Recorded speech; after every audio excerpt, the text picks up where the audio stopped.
வணக்கம் மக்களே, welcome back to Suki kitchen. இன்றைக்கி சுகி கிச்சனில் நம்ம என்ன பார்க்க போகிறோம் அப்படின்னா சன்னா மசாலா தான். வாங்க அதை எப்படி செய்கிறது அப்படின்னு சொல்லி பார்க்கலாம். சுகி கிச்சனை ஃபஸ்ட் டைம் பார்க்குறவங்களா இருந்தால் மறக்காமல் நம்ம சேனலை சப்ஸ்கிரைப் பண்ணிக்கோங்க. இப்போ வாங்க அதை எப்படி செய்கிறது அப்படின்னு சொல்லி பார்ப்போம். இதுக்கு தேவையான பொருட்கள்னால் என்னென்னு பார்த்தீங்க அப்படின்னா பட்டை, கிராம்பு, ஏலக்காய், அதுக்கப்புறமா மிளகு, ஜீரகம், சோம்பு, அதுக்கப்புறமா கசகசா, முந்திரி. இப்போ ஒரு குக்கரில் வந்து நம்ம ஒரு 4 மணி நேரம் ஊற வச்ச சன்னாவை அதில் கொஞ்சம் தண்ணி ஊற்றி கொஞ்சம் உப்பு போட்டு அதை ஒரு 4 to 5 விசில் வர வரைக்கும் அதை விசில் வர வச்சு எடுத்து தனியாக வச்சுக்கோங்க. இப்போ ஒரு கடாயில் வந்து ஒரு ஸ்பூன் இல்லை 1.5 ஸ்பூன் எண்ணெய் ஊற்றி அதில் இந்த பட்டை, கிராம்பு, ஏலக்காய், மிளகு, ஜீரகம், சோம்பு இதை போட்டு நல்லா ஃப்ரை பண்ணிக்கோங்க.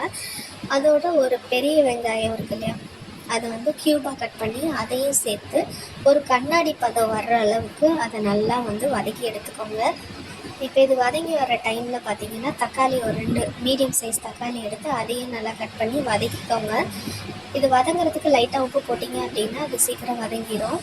நான் தேவையான அளவு மட்டும் போட்டிருக்கேன், பத்தலைன்னா திருப்பி போட்டுக்கலான்னு விட்டுருக்கேன். இப்போ வந்து இந்த கசகசா அப்புறமா அந்த கேஷ்யூஸ் போட்டு அதையும் நல்லா வதக்கிட்டு ஒரு மிக்ஸி ஜாருக்கு மாற்றி அதை வந்து ஒரு பேஸ்ட்டாக அரைச்சி தனியாக வச்சுக்கிறேன்.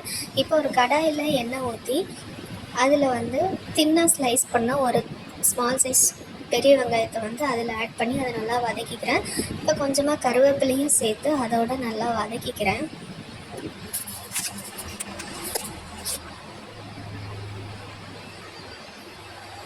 இது நல்லா வதங்கி வர டைமில் ஒரு ஸ்பூன் அளவுக்கு இஞ்சி பூண்டு பேஸ்ட் ஆட் பண்ணிக்கோங்க.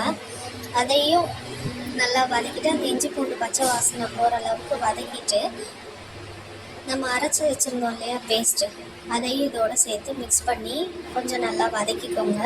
இந்த எண்ணெய் பிரிஞ்சு வர டைமில்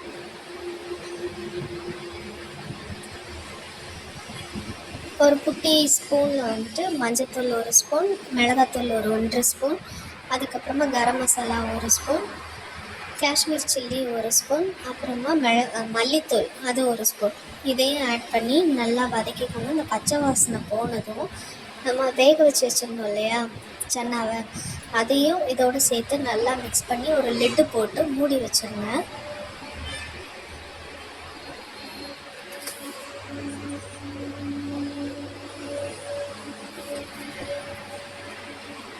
இது நல்லா ஒரு 5 மினிட்ஸ் கழித்து பார்த்திங்கன்னா நல்லா கொதிச்சு வந்திருக்கும். இந்த டைமில் ஒரு அரை மூடி தேங்காய் எடுத்து அதோட பால் எடுத்து வச்சுருக்கேன். இந்த முதல் பால் மட்டும் ஊற்றி இதை ரொம்ப நேரம் கொதிக்க விடக்கூடாது, ஒரு 2 to 3 மினிட்ஸ் கொதித்தாலே போதும். இப்போ அது கொதிச்சு வர டைமில் மல்லித்தலை தூவி அதை வந்துட்டு இறக்கி சர்வ் பண்ணுங்கள்.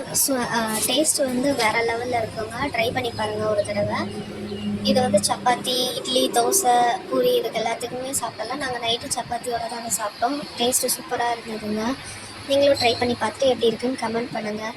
தேங்க்ஸ் ஃபார் வாட்சிங் மக்களே.